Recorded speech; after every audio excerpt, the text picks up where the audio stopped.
Over the years, our family's had a share of health problems. So prescriptions are a part of our life. Before we went to the big box store. We both thought it would help us save. But with the long lines and impersonal service, filling prescriptions became a chore.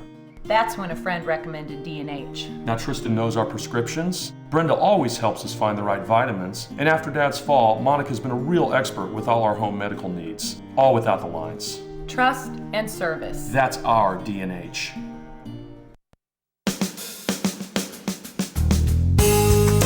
Good morning and welcome to Radio Friends on this Thursday, December the 19th. It's a pleasure to have you with us today. You know, we're in the middle of the Christmas season, and when you're out and about, you see what is our next guest, really, the Salvation Army, because they're out there doing that bell ringing, which is so very important this time of the year. Major Richard Trimmel, welcome to Radio Friends. Good, thank you. And this is really the busiest time of the year for you. But I think many people have the misconception that this is the only time of the year that the Salvation Army is out doing things. Well, you're working 365 days of the year. We are, and Paul Harvey was a great advocate for the Salvation Army, and he attended the Salvation Army in Chicago. And he used to say that the Salvation Army has the worst public relations department in the world, but the best relations with the public.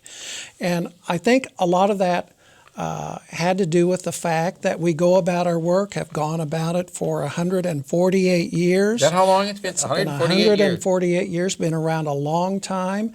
And we just keep doing the things that need to be done, and we don't make a lot of squawk about it. You see us at Christmas with the bells, but boy, we're there year-round doing the things that we do. And been doing it for a long time. Yeah, I like what you said. You go about doing your thing every day, day in and day out, and you don't make a big fuss about it. Well, and we don't have a lot of staff. People that wear the uniform like myself, we're few in number. We have a really small staff. We depend a lot on volunteers. And with our size of staff, I mean, we do anything that we're called on to do. I mean, I sweep floors, and I do janitorial work, and I fix things, and I run errands, and, I mean, the list just goes on and on. You know, I think what's so important to get across to our listeners this morning is the fact that you're there every day of the year. But this time of the year is really very important for you because this is the biggest fundraising time of the year for you. You have a goal of raising $390,000 this Christmas season. Mm-hmm. I asked you how you were doing, and you told me, with a little bit of a frown on your face, we're about 10% behind right now. We are. And, every now and then we will have to let the public know, we're running a little behind. And there's kind of a little bit of angst out there right now. People are nervous and they're kind of worried about things. And so sometimes giving is not at the top of their mind. And so, that's when we step up and we say, hey, don't forget us. Mm-hmm. We're out here, we're doing this, been doing it a long time. What happens if you don't make that goal, if you don't raise $390,000? Well, it's like any budget process you have. That's what we have in the budget. If we don't raise $390,000, if we raise $375,000, then we've got to cut $15,000 out of that budget. But where do you cut it from? Well, these are people who need assistance. Right. And they're not people who are just out because they don't want to work. Right. They're down on their luck. They are. And a lot of us are just one paycheck away from having some trouble of our own. And so a lot of people have a misconception. We tend to judge life by our own life circumstance. We get up and we go to work and everything's okay. And we forget, there's a lot of people out there that just maybe had one or two bad things happen, and all of a sudden they find themselves in situations that they would have never dreamed of. Well, you could have a catastrophic illness. Oh, absolutely. And all at once, that changes everything. It does. You may be sitting on top of the world, and all at once, the tides have turned on you. You never know. Yeah, and we all know people who are in a situation that, who would have ever dreamed it? Who would have ever dreamed it? They would have thought, now here are people that are really have it together, but something happened. Something happened, and they find themselves in need. Keep that in mind when you're giving your Christmas gifts. So many times we go out shopping, buying things for people who really don't need things. How many times have you scratched your head saying, what am I going to get so-and-so? Right. Here's a perfect idea for you. Make a donation to the Salvation Army in that person's name. That person who has everything. Mm-hmm. Give them a beautiful Christmas card and say, I made a donation in your name to the Salvation Army for $50 or $100, right, whatever it is you can afford. You'll probably make that person feel a lot better, because if you don't know what to give them, they're going to end up taking it back anyway. Right.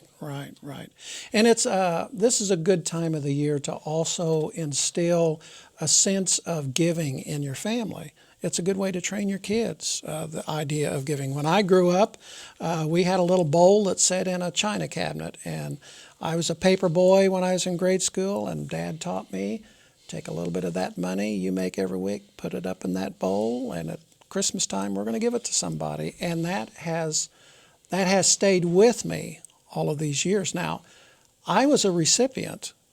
My family was a recipient of the Salvation Army services when I was a little boy in 1956.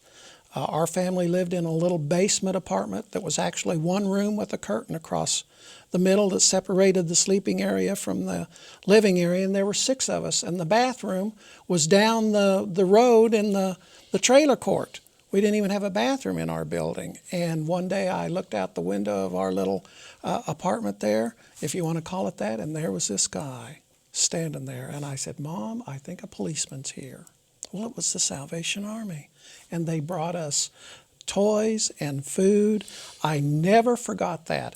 And my wife said, I'm not surprised that you went into this work, because before I became a Salvation Army officer, I never went by a kettle that I didn't remember that. And now I've become one of those strangely clad fellows myself. So it's come full circle.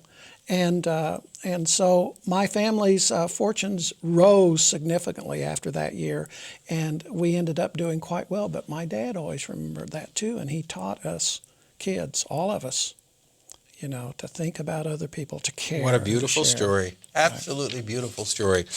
Well, Major Richard Trimmel, I wish you continued success with everything that you're doing with the Salvation Army. Remember, there's still time to give, and if you have made a donation already, consider making a second donation.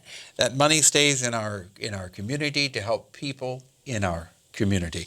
The goal is $390,000, and you've got through the end of January to reach that goal.